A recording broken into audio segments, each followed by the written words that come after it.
معزز سامعین کرام، السلام علیکم۔ آج ہم عزیز احمد کے ایک مشہور ناولٹ جب آنکھیں آن پوش ہوئیں کے مشہور کردار اولجائی کے حوالے سے گفتگو کریں گے۔ اولجائی کے کردار کا جہاں تک تعلق ہے تو اولجائی جو ہے وہ اس ناولٹ کے زیادہ تر حصے پر چھائی ہوئی ہمیں نظر آتی ہے۔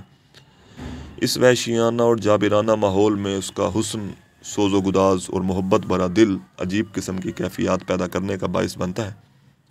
اس کے غم، اس کی خوشیاں اور اس کے اندیشے عام انسانوں جیسے محسوس ہوتے ہیں۔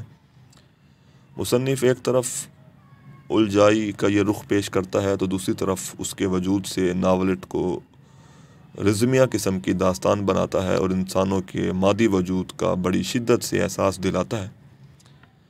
اندیشوں میں گھری ہوئی، سوچوں میں ڈوبی ہوئی اولجائی کو سپاہیوں کا پیٹ بھرنے کا بھی خیال رہتا ہے۔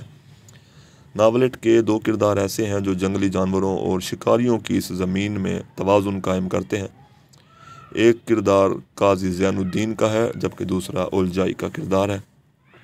اولجائی، جس کو صحرا نوردی کے دوران ایک بار اپنی جان اور عزت بچانے کے لیے نیم فاقہ کے عالم میں کنویں میں 14 دن تک رہنا پڑا تھا، اس تنہائی میں وہ ایک ایسے تجربے سے دوچار ہوئی کہ وہ ایک بلند ترین مقام پر پہنچ گئی۔